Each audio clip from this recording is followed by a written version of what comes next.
Yesu ashimwe mwene data, reka twumvire hamwe ijambo ry'Imana uyu munsi wa none umwami yatugeneye. Turanezerewe kandi turishimye iyo twumvishije Yesu Kristo atuvuza ibigwi kandi akatunezererwa, akatwifuriza kumva natwe tuzabona ubwami bw'ijuru. Ni kenshi tugerageza gushaka iby'isi, ni kenshi tugerageza kunyura mu nzira z'ubwenge bwacu, ariko Yesu azi ibyo dukenye cyane, nzi ko neza ibyo byose tuzabyongererwa, ariko cyane cyane icyo ashaka ni ukumenya niba turi kumwe nawe mu rugendo. Reka dusome mu butumwa bwiza bwa Yesu Kristo uko bwanditswe na Luka ibice 22 umurongo wa 28 kuvuga ngo nimwe mwagumanye nanjye twihanganana mu byo nageragejwe, nanjye babikiye ubwami nk'uko data yabumbikiye, kugira ngo muzarye munywe mwegereye ameza yanjye mu bwami bwanjye, kandi muzicara ku ntebe y'icyubahiro mucire imanza imiryango 12 y'ab'isi. Imana ishimwe ko Yesu Kristo azi agahinda twagiriye muri iyi si. Twarashonje turihangana, twaravuzwe turihangana, twaratutswe turihangana, ariko ari kuvuga ngo nimwe mwagumanye nanjye. Twagumanye nawe ntitwamuvaho ngo tumujugunye, twagumanye nawe turi mu murimo w'Imana. Nawe utekereza uburyo wabanye na Yesu Kristo, ukagumana nawe mu rwawe, mu mikorere yawe, mu mivugire yawe, urebe ukuntu wihangananye na Yesu mu byo wageragejwemo byose nk'uko Yesu Kristo. Yesu yarageragejwe ku rugero rukomeye, aragenda arapfukama arasenga, abira ibyaha bivanze n'amaraso, ariko kuko Uwiteka yari yemeye ko Yesu ahura n'iyo mirongo, ahura nayo. Natwe rero Imana irayemera ko duhura n'ibigeragezo. Ntukivovote mu gihe uhuye n'ikigeragezo, ntugace imanza mu gihe uhuye n'ikigeragezo, kuko na Yesu yabinyuzemo. Niyo mpamvu ari kuvuga ngo nimwe mwihangananye nanjye. Twarihanganye mu butayu, twarihanganye mu bukene, twarihanganye no mu bukire ku bufite. Buri wese afite urugero rw'ikigeragezo yanyuzemo. Eliya ahuye n'ikigeragezo agakora urugendo rw'umunsi wose, ijoro ryose araryama arasinzira, ariko kuko Uwiteka yarazi agahinda k'inzara, abyutse yumva marayika akamubwira ati byuka urye kuko urugendo ruracyakomeje. Ni uko yari azi ko uburyo ubuzima turimo tuzakenera kurya.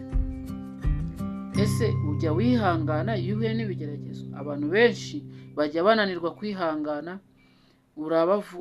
baravugwa nabo bakavuga, bagatukwa, udashoboye kwihangana nawe agatongana. Kandi birasaba kugira ngo urugendo wihangane.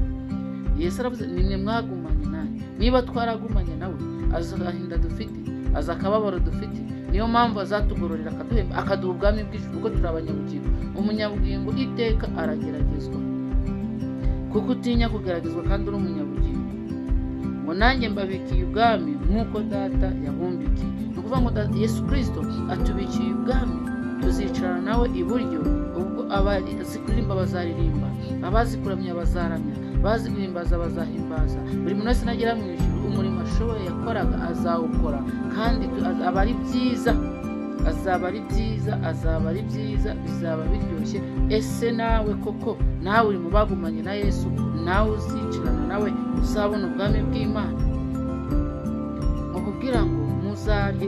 Icyo gihe nitugera rero, ya nzara yaturiye ntabwo izongera, tuzarya kandi tuzanywa. Twifuzaga ibyo kunywa byo mu isi, twajya no ku mariba y'isi agakama, byaba ngombwa bamwe bakanayatonganira. Mu gihe cya Isaka batonganiye iriba baryita Sitina. Icyo gihe Abafilisitiya bararisiba nk'uko bashaka, ngo yongera afukura irindi aryita Rehoboti.